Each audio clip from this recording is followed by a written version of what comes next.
into India from Afghanistan. Within 20 years, they had founded one of the richest, most powerful empires in history.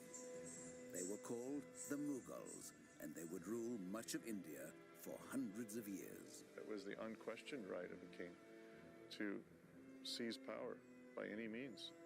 So whether that meant murdering his family, attacking the neighboring kingdom, it was up to his whim. They were fierce warriors, descendants of Genghis Khan, and their war machine terrorized a subcontinent.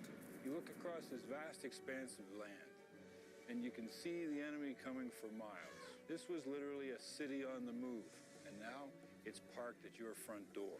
What are you going to do? They created the most beautiful building the world had ever seen.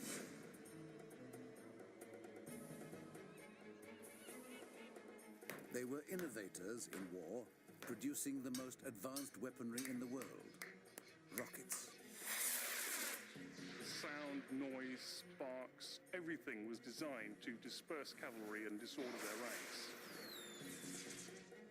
They were masters of the battlefield, employing ultra-high-velocity bows, skilled horsemen, swords and guns of the finest steel ever created, and armored elephants.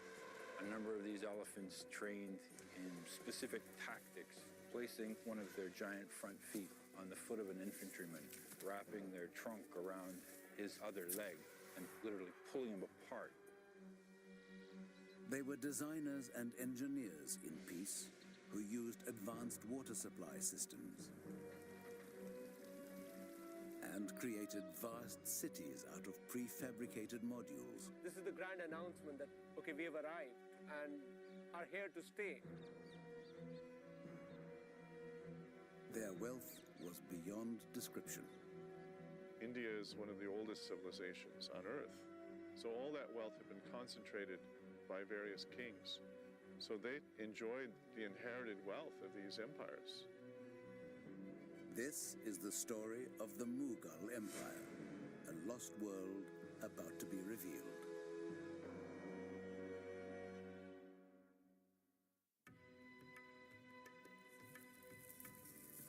In the 15th century, the riches of India were known throughout the world.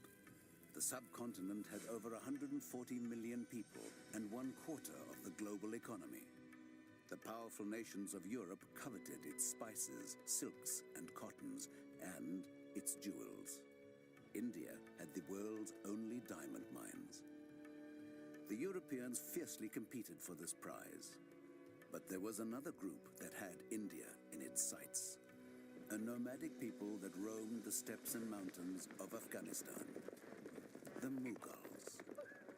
Descendants of Genghis Khan's fierce warriors who settled in Central Asia, they had a huge advantage over their European rivals.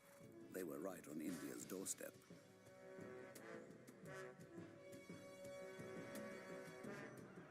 Their leader was Babur. A born warrior, at the age of 12, he inherited a city. By 14, he'd conquered another one. In 1505, a veteran of numerous battles and still only 22, he looked east to India. Over the next 20 years, Babur's Mughals tried and failed to gain a foothold on the subcontinent. In 1525, he targeted Delhi, India's richest and most powerful city, where another Muslim ruler was losing his grip on power. There's been this Muslim presence, and he thinks that he can move into a power vacuum that he will help create by knocking out the military power of the Delhi Sultanate, Ibrahim Lodi. Babur had only 12,000 men to Lodi's 100,000. But Babur had a battle-hardened army of nomadic warriors. They were a tightly knit band of brothers, sharing the spoils of war. As Babur moved in on Delhi, he found the perfect place to lay a trap for his prey. A town called Panipat, about 25 miles from the city. Like many great commanders in history, he took time to study his enemies. And when he studied Ibrahim Lodi, he noticed that Lodi had a habit of coming out to meet people for what Lodi considered to be a decisive battle. So Babur realized that Lodi could be lured out as far as Panipat. To prepare for battle, Babur arrived at Panipat a week ahead of time. With the town on his right, he dug a trench system on his left to force Lodi's massive army into a narrowing funnel as it advanced towards him. At Panipat, we see the genius of Babur as both strategist and tactician.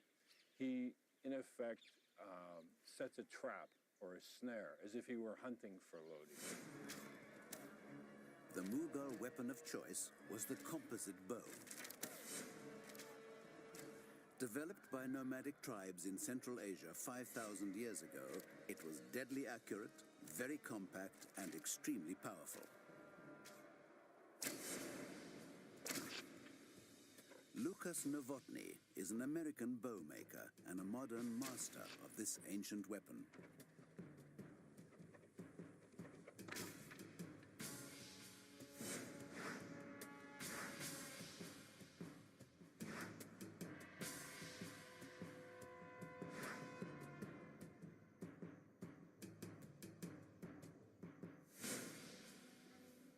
Immense force was needed to string the bow. Bending it back on itself increased its power. Some bows had a range of over 2,000 feet.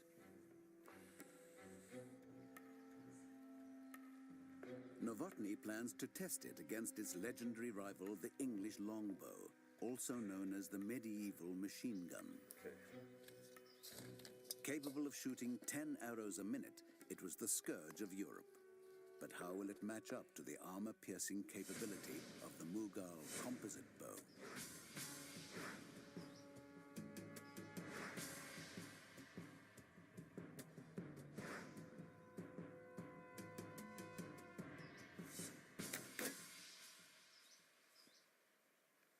This metal plate is the approximate thickness of medieval armor. It's sufficient enough, okay? All you need is to penetrate 3 inches. 3 inches, deep enough to pierce a man's vital organs. So heat is on. You know, we'll see how we're gonna do with our composite now.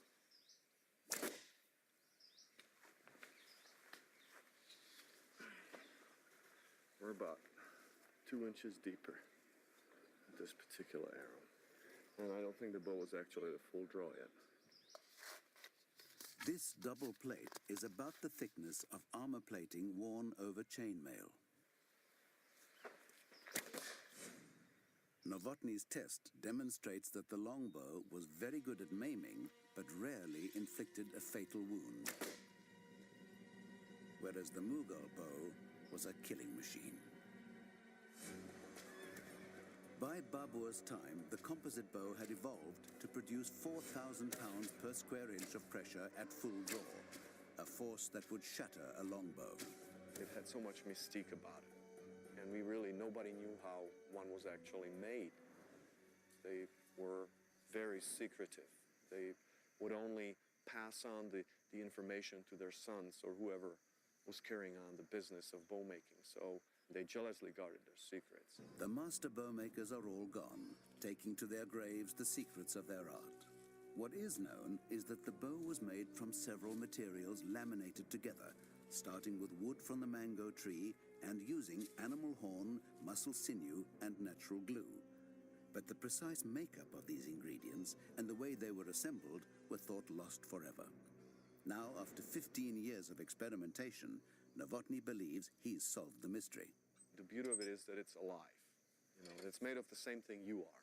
The horn is basically like hair. The tendon is what everybody has, and the glue is made of the same parts. It's the blood of the bow, you know. That's what I guess is special about it. It starts with the tendon from the back of a cow's leg. It is really tedious labor. Basically what I do is I would take a tendon, raw tendon, and I basically break it up like this with the hammer. And then I sit at night and I shred the sinew. You know, I have to do that almost every day throughout the year to have enough to build a bow. This sinew is high-tech medieval fiberglass. When stretched, it has a natural tendency to spring back, giving the bow its power.